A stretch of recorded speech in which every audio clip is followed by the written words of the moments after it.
Nós vamos enviar as nossas crianças para a escolinha. Hoje só a turminha que vai batizar que acontece. Vocês ficam por aqui. Mas todas as crianças, vamos orar por elas. Ok? Crianças, obrigado, Jesus, pelas nossas crianças. Nós as amamos e oramos que elas tenham um tempo extremamente maravilhoso com a sua palavra e com o ensino da verdade, em nome de Jesus. E a igreja do Senhor disse amém. Deus abençoe vocês. Podem descer. Deus abençoe a todos. Glória a Deus. Aleluia. Bênção. Nossa gratidão a Deus por cada pessoa que tem servido nessa igreja, nesse ministério, os líderes do ministério, os levitas, os nossos pastores, Dudu e Camila. E a Cláudia, estamos nos sentindo assim, bem vovós da igreja. Você sabe como é que é? Essa unção de vovô é uma bênção, porque na hora de trocar a fralda, eu tô fora, né? Mas na hora daquela parte gostosa, a gente, tá ali curtindo e participando. E é assim em casa e na igreja agora também, né? Na hora de trocar a fralda, vocês aí. Bênção demais. Queridos, hoje é uma reunião especial, né? Nós temos aqui vários irmãos e irmãs descendo as águas e nós temos muitos convidados. Eu quero explicar um pouquinho, né? Vamos falar um pouquinho aqui sobre o batismo, vamos falar um pouquinho sobre a palavra, vamos entender, né, a experiência que esses irmãos e irmãs voluntariamente estão se submetendo, porque tudo isso de fato é muito inspirador, né? Em Gênesis, no capítulo 2, verso 15, a Bíblia fala assim: tomou, pois, o Senhor Deus ao homem e o colocou no jardim do Éden para o cultivar e o guardar. E o Senhor Deus lhe deu esta ordem: de toda árvore do jardim comerás livremente, mas da árvore do conhecimento do bem e do mal não comerás, porque no dia em que dela comeres, certamente morrerás. Deus é um Deus extremamente bom, maravilhoso, e quando Ele criou o homem, Ele não criou o homem e de repente o homem estava por aí, né, e ele iria coçar a cabeça. Puxa vida, o que ele vai comer agora? O que ele vai comer amanhã? Qual que vai ser o café da manhã e o almoço dele? Não. Em Deus existe uma provisão perfeita e antecipada para qualquer tipo de necessidade que eu e você possamos ter. Então, Deus criou um jardim extremamente farto, né? Se você fizer uma pesquisa lá no Google, né, quantas árvores frutíferas existem hoje, você pode multiplicar por não sei quanto, né? Lá no Éden, são mais de 30, 40 mil árvores frutíferas. Era uma diversidade de restaurantes incrível, mas é interessante que Deus também colocou uma árvore no meio do jardim, chamada árvore do conhecimento do bem e do mal. E Deus disse para o homem não comer daquela árvore. Deus queria que o homem entendesse que o jardim foi Ele quem fez. Existia uma parte que fazia referência a Deus. E Deus colocou aquele limite até mesmo para manifestar um dos princípios mais tremendos, que é o princípio da liberdade. Deus não criou um jardim e prendeu o homem naquele jardim por melhor que ele fosse. Se o homem quisesse sair daquele jardim, era possível. Então, Deus colocou essa árvore, né? Ele disse, de toda árvore do jardim comereis livremente, mas da árvore do conhecimento do bem e do mal, dela não comereis, porque no dia em que dela comerdes, a Bíblia fala assim, isso aqui é muito interessante, certamente morrerás. Mas quando a gente pega, se você, qualquer pessoa tiver um léxico, para você ver como que esse texto está na língua original, que é o hebraico, a palavra certamente e a palavra morrerás é a mesma palavra para morrer. É como se tivesse escrito, na verdade, em português, morrerás e morrerás. Essa é a ênfase dada, né? Foi traduzido dessa maneira, mas é morrerás e morrerás. Então, o homem, ele é um ser trino. Ele é espírito, alma e corpo. E quando o homem, então, se curvou, né, a gente não tem tempo para desdobrar todo esse ensino. Se você começar depois aqui a ler Gênesis capítulo 3, você vai ver como que o homem foi enganado pelo diabo, pela serpente, né? Veja que o homem agregava toda a autoridade. Caso contrário, talvez o diabo não tivesse entrado num animal sutil, como foi a serpente. Talvez ele teria entrado num urso, num leão, né? Num rinoceronte, e constrangesse pela força o homem a comer daquele fruto. Mas o homem não devia nada ao diabo nesse sentido.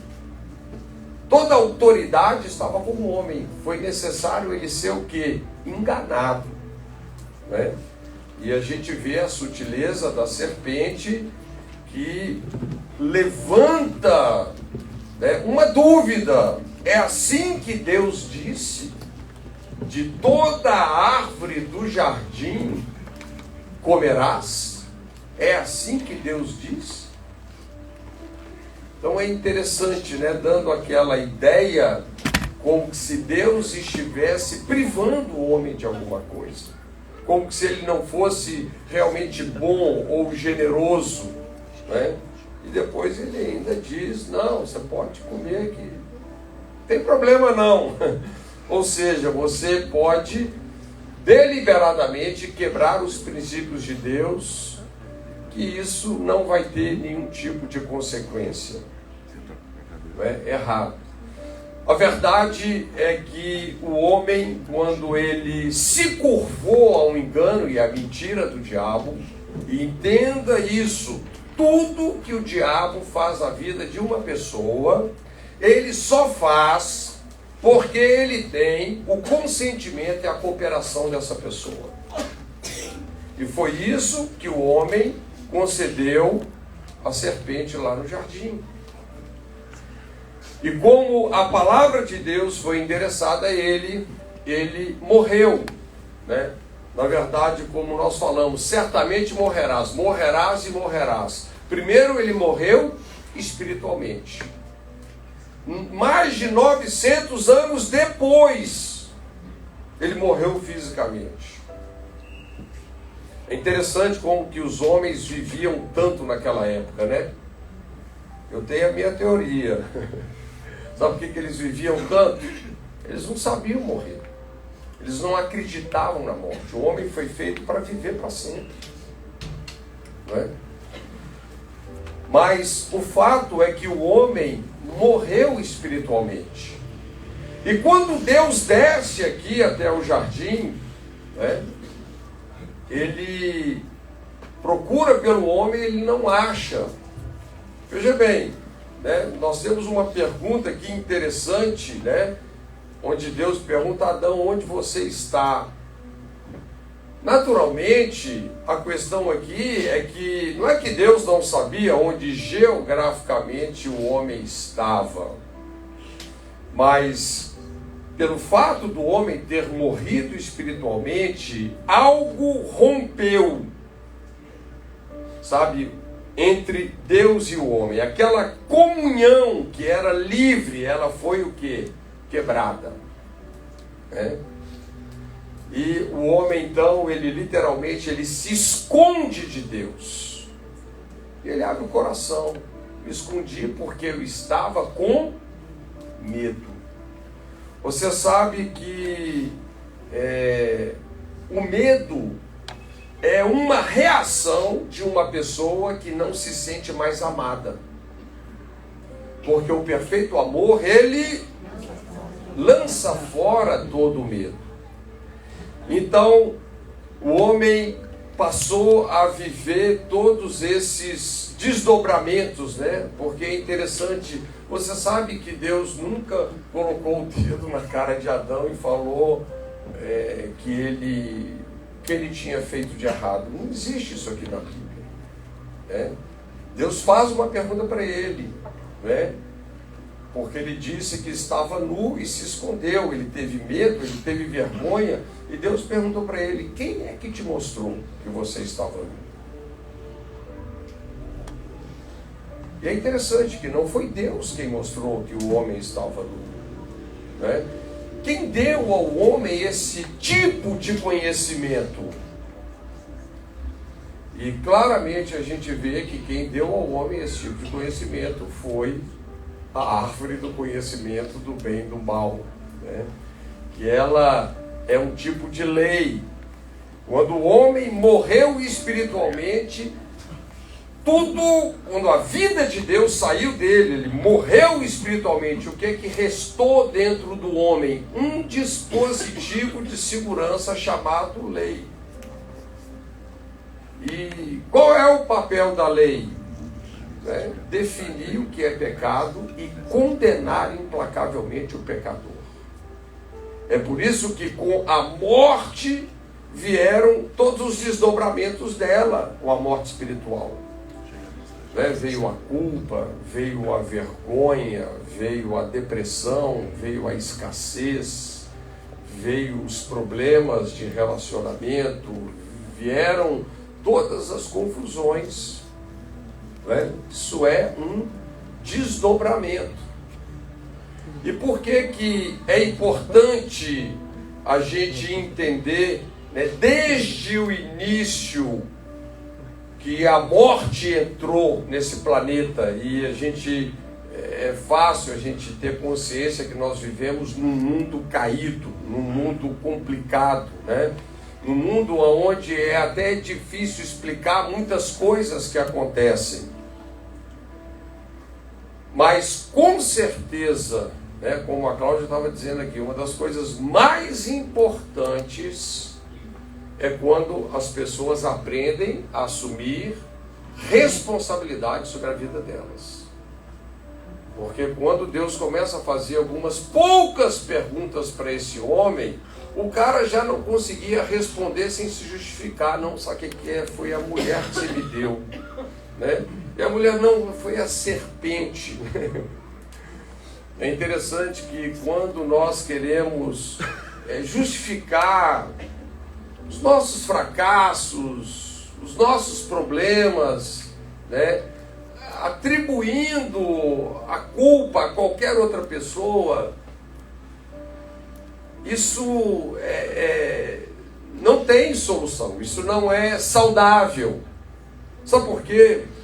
Porque se o que você está vivendo de negativo, a culpa é de uma outra pessoa, eu vou te dizer, isso não tem solução, porque você não tem como resolver a vida de uma outra pessoa, mas você tem como resolver a sua própria vida. Então é melhor você assumir, entendeu?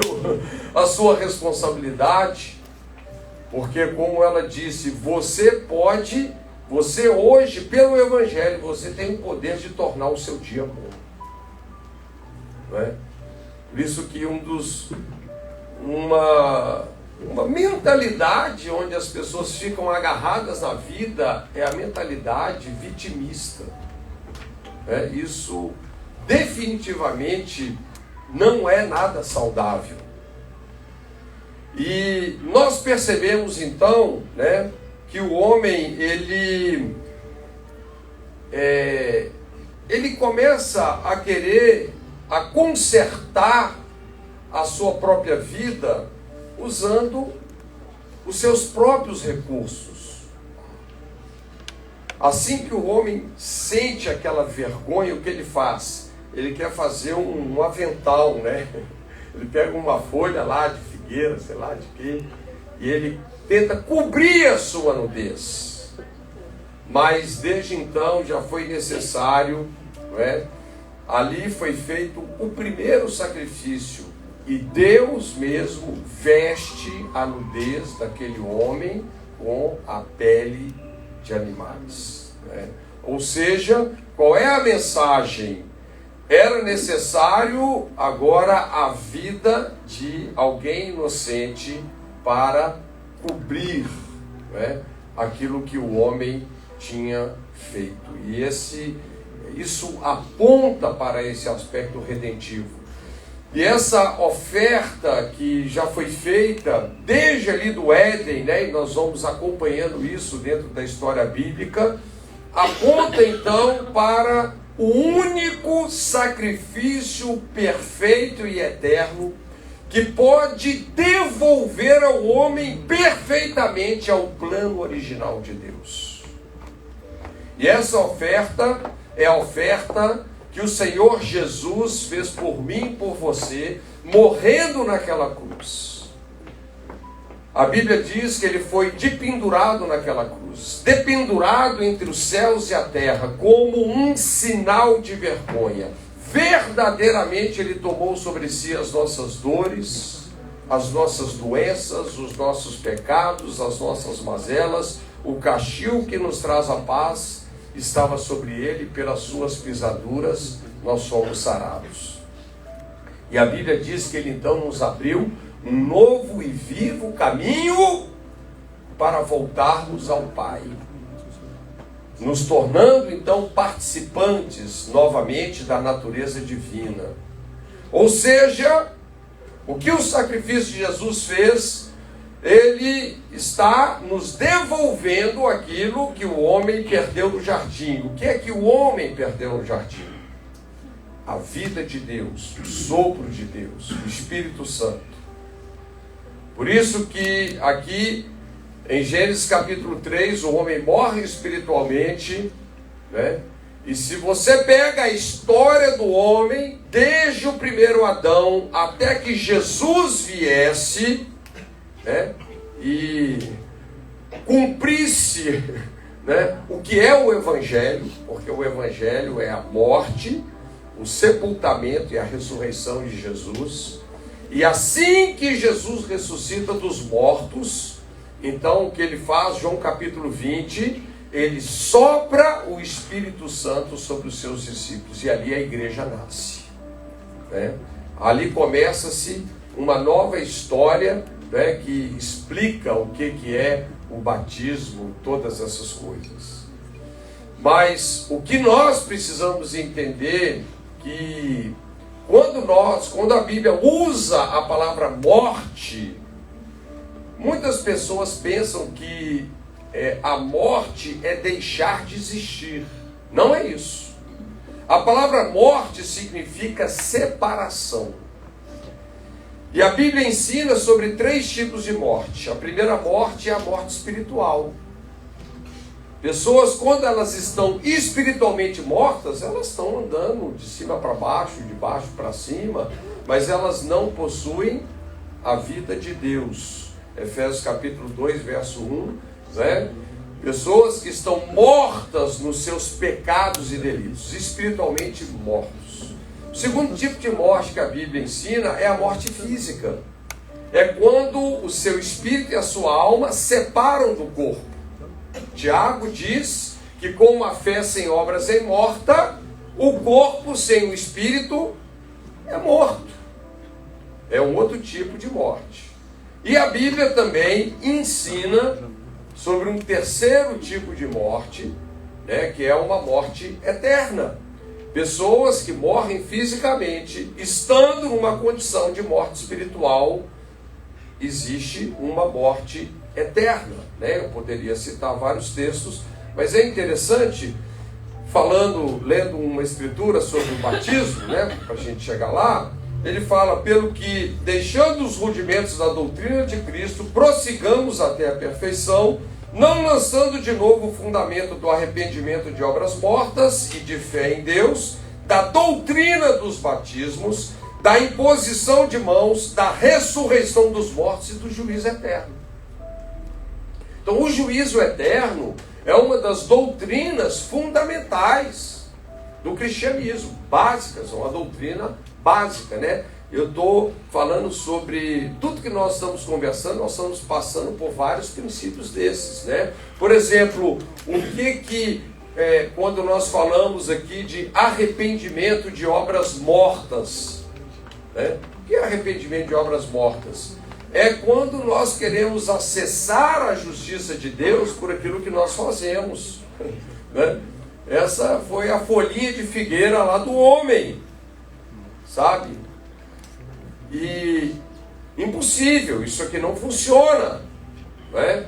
Nós não somos salvos, jamais poderemos ser salvos por aquilo que nós fazemos para Deus, tá certo? Infelizmente, muitas pessoas tentam viver uma vida cristã assim, mas isso não funciona, porque qual é o princípio dentro do ensino do Novo Testamento?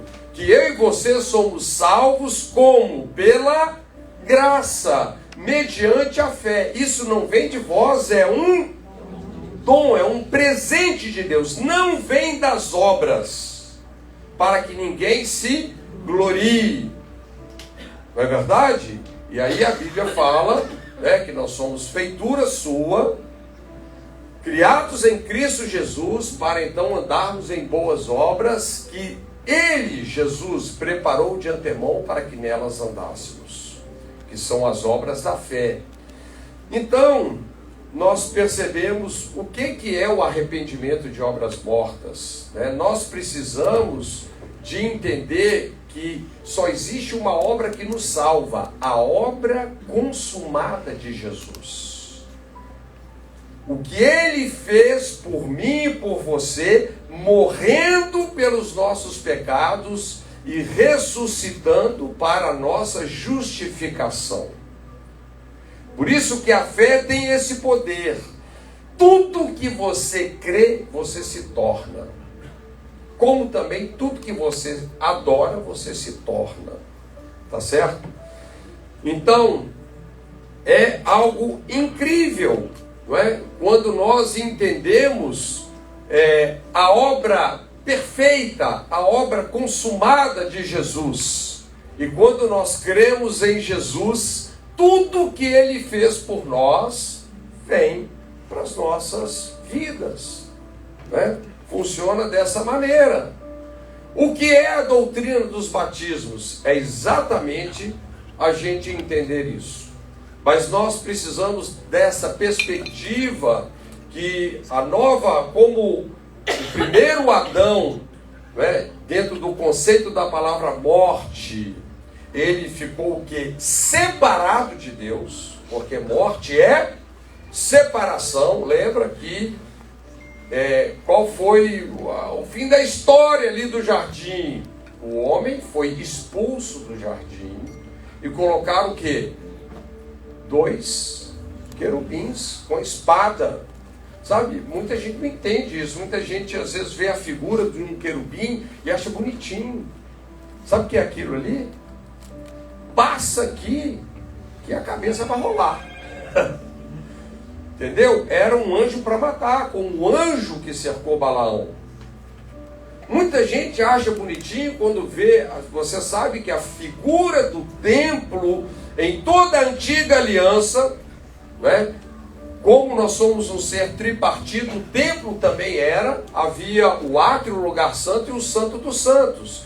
Dentro do Santo dos Santos tinha uma caixa de madeira revestida com ouro, chamada Arca da Aliança. A tampa da arca é um propiciatório. Em cima do propiciatório, 2 querubins. Sabe o que eles anunciam?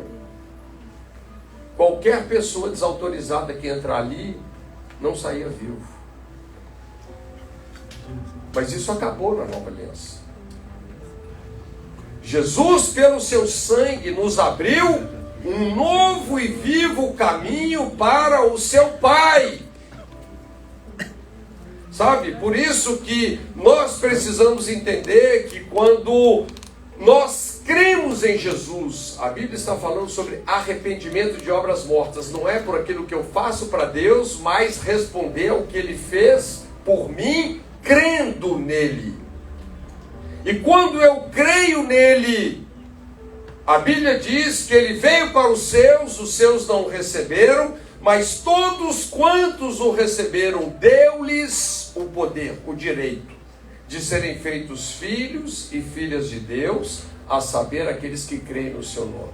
Amém. Se você creu em Jesus, quando você creu em Jesus, você é tão filho, tão filha, como Jesus é filho. Amém. Tão quanto. E se somos filhos, somos herdeiros. Tudo que é dele passa a ser nosso. Somos plenamente abençoados. Não seremos, nós já somos. O Evangelho é essa boa notícia que nós somos perdoados, passado, presente e futuro. Nós somos amados, somos perdoados, somos curados, somos perfeitamente supridos, generosamente abençoados. Essa é a nossa realidade. Nós precisamos o quê? Pelo Evangelho, criar consciência disso. Nós precisamos de crer nessa compreensão, de crer nesse entendimento. Por quê? Quando nós cremos, nós nos tornamos. É o princípio da fé que acessa a justiça de Deus. Os Romanos capítulo 5, verso 1, diz: sendo, pois, justificados pela fé, temos paz com Deus, através do nosso Senhor Jesus Cristo. Sabe o que significa a palavra justificado? Deus olha para você como se você nunca tivesse pecado. Só que tem que a maioria de nós, mesmo quando nascemos de novo, deixa eu te explicar uma coisa, assim que você nasce de novo, você não faz nem ideia do que você se tornou. Quem é a sua verdadeira identidade? Nós precisamos de ser ensinados. Por isso que 1 Coríntios capítulo 2, verso 12, diz que Deus não nos deu o espírito do mundo, mas nos deu o seu espírito, para por ele nos dar a conhecer todas as coisas que gratuitamente Cristo fez por nós. Qual é a nossa tendência? Mesmo assim que nós temos um espírito novo. Ter um espírito novo não significa que automaticamente nós também temos uma mente nova.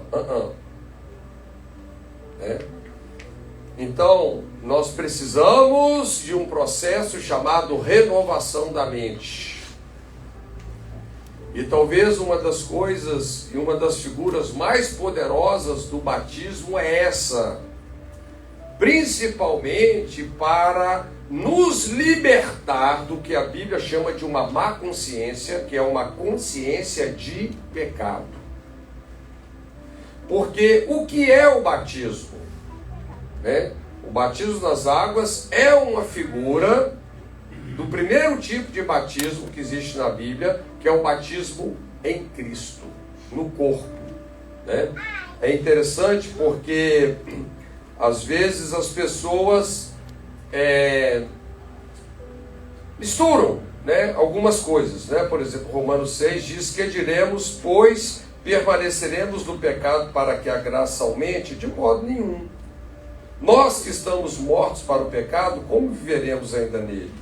Ou não sabeis que todos quantos fomos batizados em Cristo, fomos batizados na sua morte. Normalmente, quando fala de batismo, a gente pensa em água. Mas aqui o lugar onde as pessoas foram batizadas não é água. É o corpo de Jesus. Olha que interessante. 1 Coríntios 12, 13. Pois todos nós somos batizados em um só Espírito, formando um só corpo, quer judeus, quer gregos, quer servos, quer livres, e a todos nós foi dado de beber de um só Espírito. Então a Bíblia diz que nós somos arrancados do império das trevas e transportados para o reino do Filho do amor de Deus. Quando uma pessoa crê no que Jesus fez por ela, morrendo pelos seus pecados, né? Você entende isso? Jesus morreu pelos seus pecados. Ele foi para o céu? Não, ele foi para o inferno. Ele foi sepultado, ele foi para o Sheol, né? 3 dias, como Jonas ficou 3 dias e 3 noites no ventre de um grande peixe, Jesus ficou 3 dias e 3 noites no Sheol, no seio da terra, no porão dos mortos, no inferno. Mas a Bíblia diz que ao 3º dia a morte não pôde suportar o Filho de Deus. Ele ressuscitou dos mortos e se assentou à direita de Deus. Por que ele se assentou? Porque a sua obra foi terminada.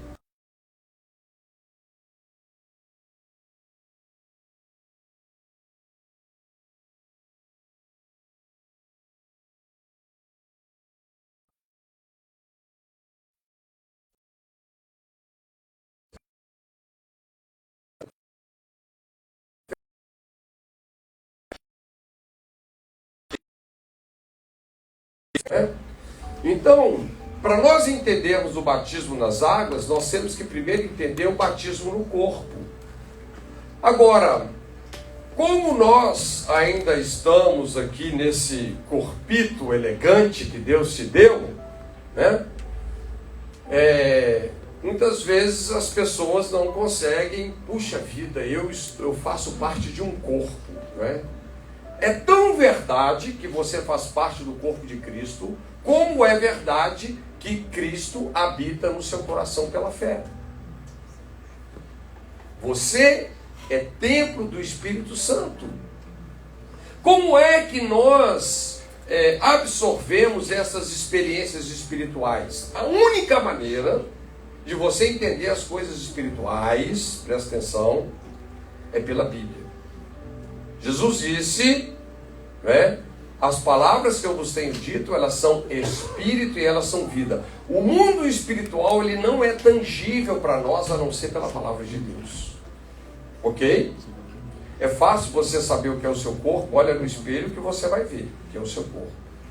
É fácil de você entender a sua alma, mente, emoções e vontade, né? Se alguém te falar uma palavra áspera, você fica chateado. Se alguém te falar uma palavra boa, você fica alegre. Isso é alma, mente, emoções e vontade. Mas o espírito é uma coisa profunda. Não é tangível. Tá certo?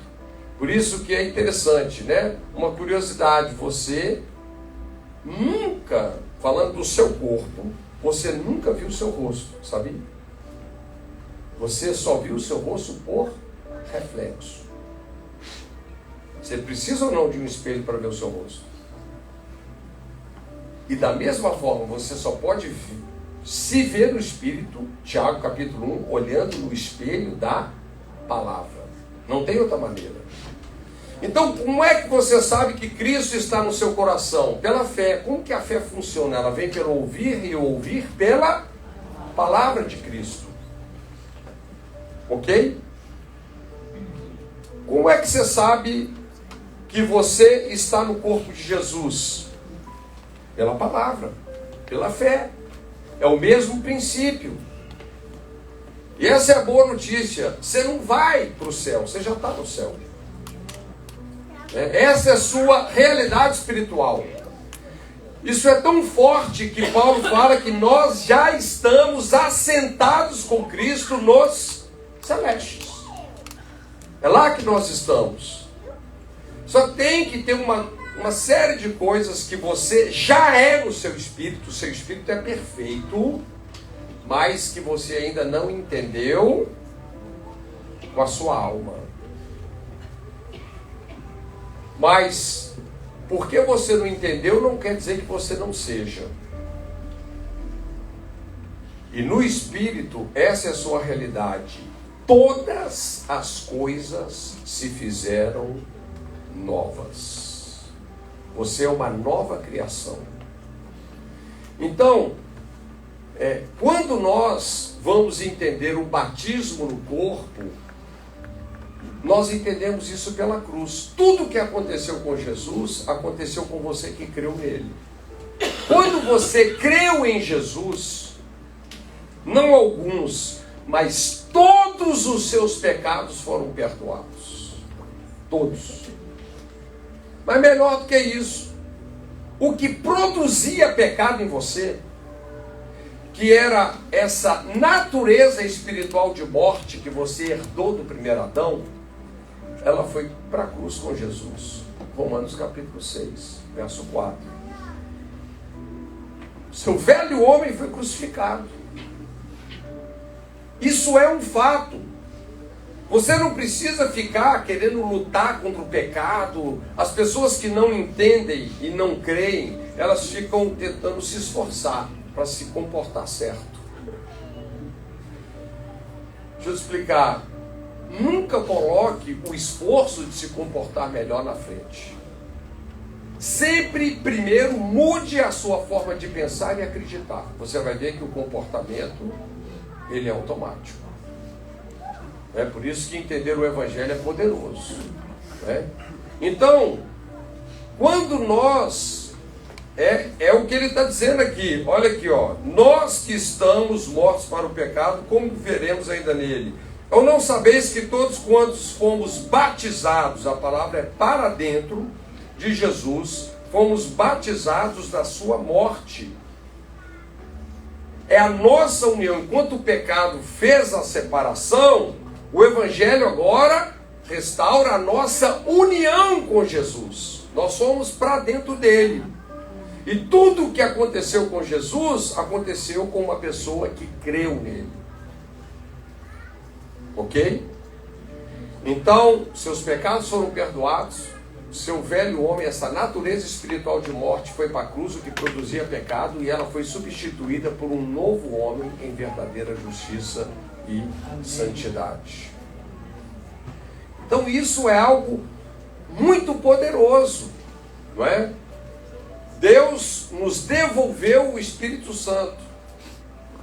Ele perdoou todos os nossos pecados e Ele restaurou em mim e em você a identidade de filhos. Você não é mais um pecador agora, se você creu em Jesus. Você é um filho. Não quer dizer que você não possa cometer pecados. Mas você é filho, como eu disse, tão filho como Jesus é. Por que que hoje muitas pessoas vivem na prática do pecado? Porque eles ainda não entenderam o que eles se tornaram. Se uma pessoa nasceu de novo, mas acredita que é um pecador, sabe o que ele vai fazer? Pecado. Porque a pessoa se torna em tudo que ele acredita. A coisa mais complicada que existe na vida é pensar e acreditar errado. Por isso que a gente precisa o quê? De revelação. A gente precisa de entendimento. E conhecereis a verdade vai te fazer uma pessoa livre. Ok? Então, é assim que nós estamos em Cristo. E nós provamos tanto essa verdade que nós morremos para o pecado. Para que é que nós morremos? Morremos para o pecado. Como nós vamos viver nessa praga ainda? Nós já morremos para isso. Morremos para o pecado e ressuscitamos para Deus hoje. Por isso que um dos princípios, né, da doutrina de Cristo que nós lemos aqui é o que? O princípio da ressurreição dos mortos. Quando Pedro e Tiago e João estavam com Jesus no Monte da Transfiguração, e eles viram Jesus transfigurado, o Verbo de Deus iluminado, qual era a mensagem?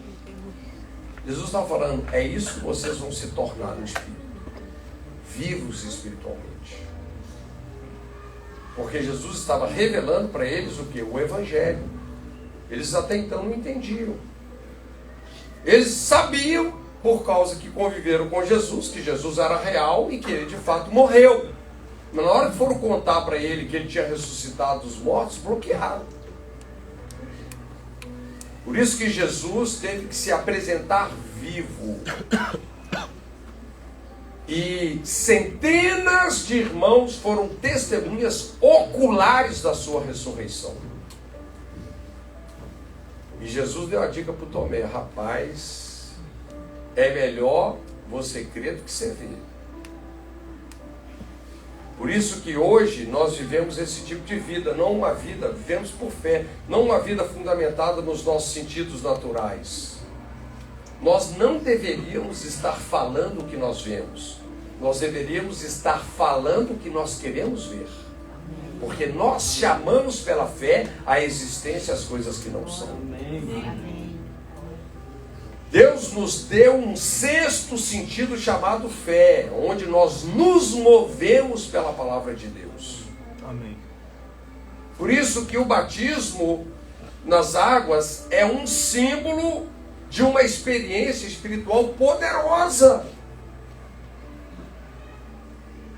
E hoje nós não precisamos mais viver com uma consciência de pecado, neurado, igual a maioria dos crentes vive, né? O cara está dirigindo o carro, o pneu furou, cara, deve ter uma maldição na minha vida, entendeu? Os caras ficam procurando pecado para todo lado.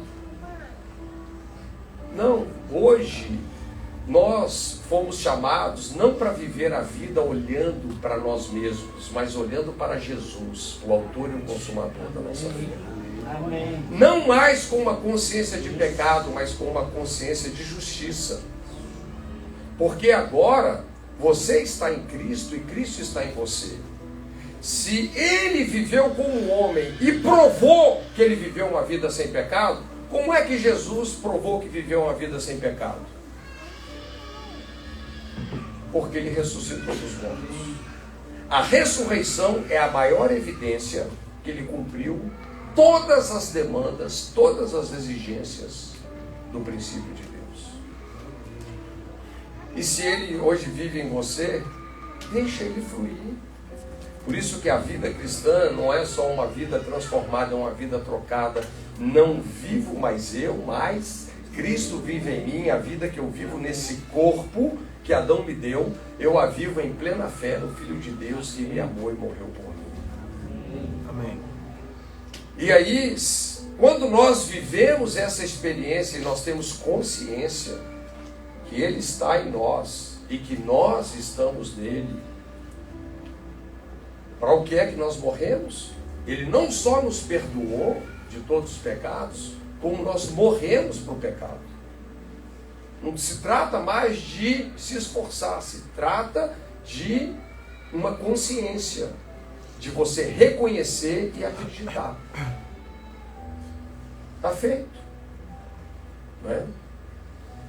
E aí nós vamos andar em novidade de vida. O que ele fala? Ele continua o texto, né? Ele vai falando assim: de sorte que fomos sepultados com ele pelo batismo na morte, para que, como Cristo ressurgiu dos mortos pela glória do Pai, assim andemos nós também em novidade de vida.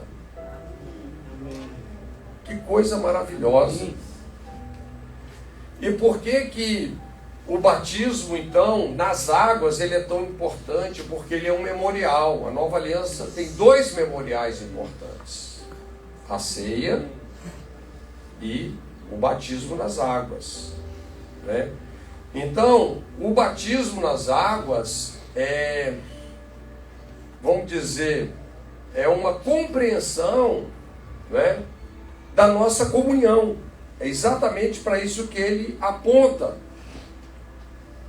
Ele manifesta publicamente a nossa experiência de salvação.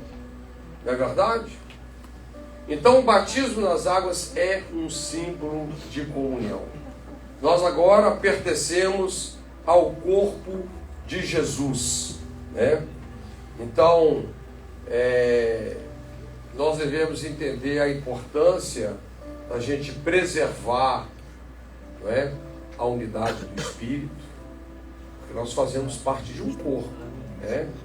A importância de nós entendermos qual é a nossa responsabilidade nesse corpo, a importância de nós servirmos nesse corpo, porque todas as pessoas, a Bíblia diz que a uns colocou Deus na igreja. Deus colocou cada pessoa na igreja para funcionar. O corpo de Jesus, nós fazemos parte de um corpo ressurreto, um corpo vivo, não tem nada necrosado. Tudo funciona, né? E nós, então, temos a responsabilidade também de apoiar o testemunho da igreja. Nós testemunhamos e o Espírito Santo também, né? Então, o que é o batismo? Nós saímos de uma condição de separados de Deus para uma condição agora de desfrutarmos de uma união plena com Jesus, né? Isso começa no nosso espírito de uma forma perfeita. 1 Coríntios 6, aquele que se une ao Senhor se faz um espírito com Ele, né? Nós estamos num processo onde nós agora precisamos enxergar com a nossa alma o que já foi feito no nosso espírito, né? E esse é um processo tremendo de salvação de alma. E a Bíblia diz que também o nosso corpo vai experimentar uma mudança completa. Na verdade, já está pago, né? Um novo corpo, um corpo glorioso como o corpo de Jesus. Por isso que, como é que a gente responde essa pergunta? Como é que eu sei que eu estou salvo? Se você tem o selo. Existe uma garantia.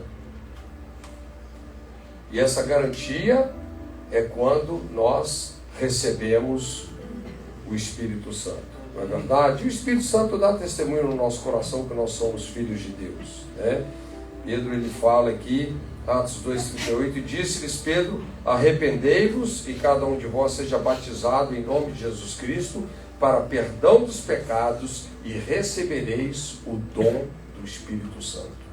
O Espírito Santo é a única garantia que a boa obra que Ele começou em nós, Ele vai completar.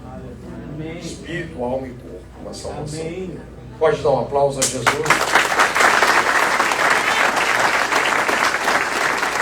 Glória a Deus.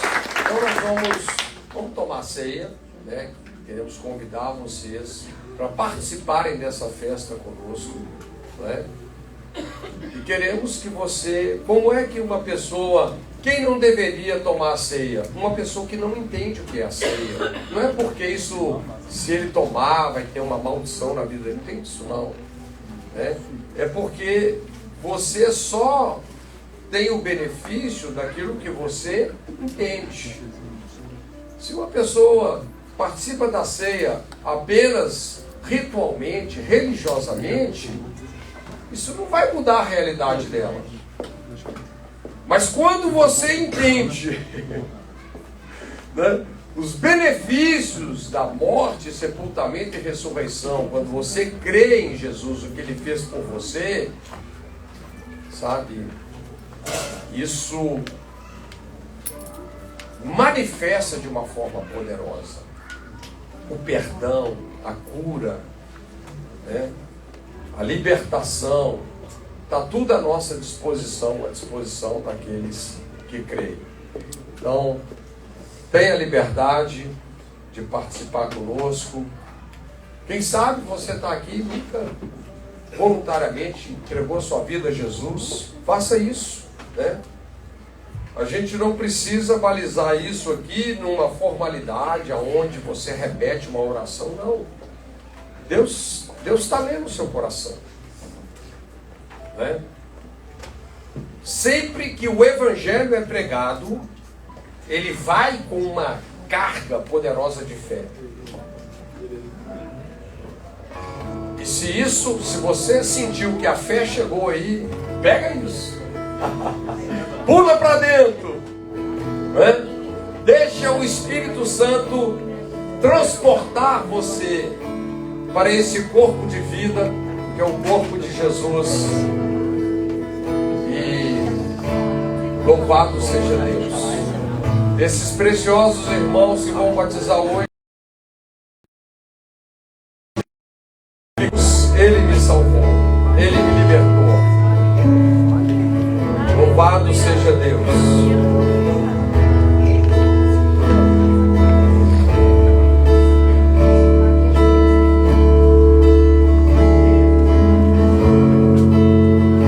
Glória a Deus.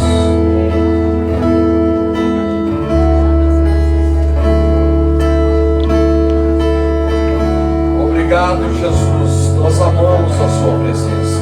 Amamos a sua salvação. Não tenha nenhum constrangimento. Se você quer fazer parte, a única coisa que te impede é a sua vontade. Talvez a forma de você assumir Jesus hoje, para você nesse momento, vai ser comer esse pão e tomar esse cálice. Você vai estar falando: eu quero fazer parte desse corpo. Eu quero declarar que a morte de Jesus foi a minha morte para o pecado. E a ressurreição de Jesus é vida de Deus no meu espírito. É o poder do Espírito Santo para que eu possa andar daqui para frente em novidade de vida. Gente, o Evangelho é tão simples e tão poderoso. Todos receberam? Então, em memória de Jesus, declarando que nós somos o seu corpo, somos a sua igreja, um novo e vivo caminho para o Pai nos foi aberto pelo seu sangue. Não tem querubim com a espada desembainhada nesse caminho. Todos os nossos pecados foram perdoados. E Ele te diz: nunca te abandonarei, jamais te deixarei. Em memória desse Evangelho, que é essa verdade poderosa, coma o pão e toma o cálice. Antes de eu falar, tu cantava sobre mim. Tu tens sido tão bom pra mim.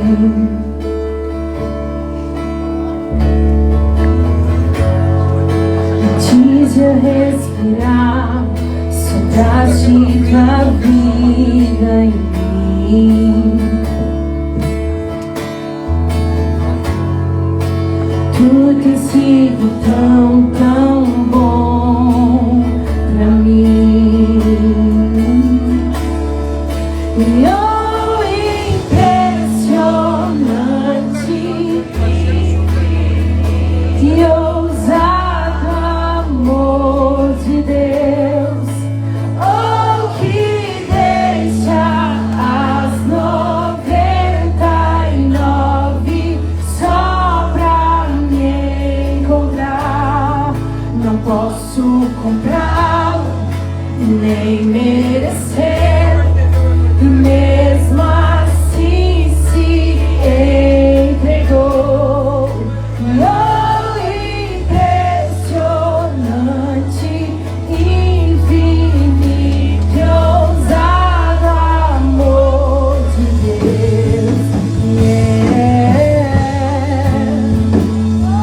continuar o culto lá embaixo, a piscina já está montada, os batizantes já desceram, estão se arrumando. Então a gente vai descer, o louvor vai descer também para a gente acompanhar, tá bom? Todos são bem-vindos, pessoal. Podem descer.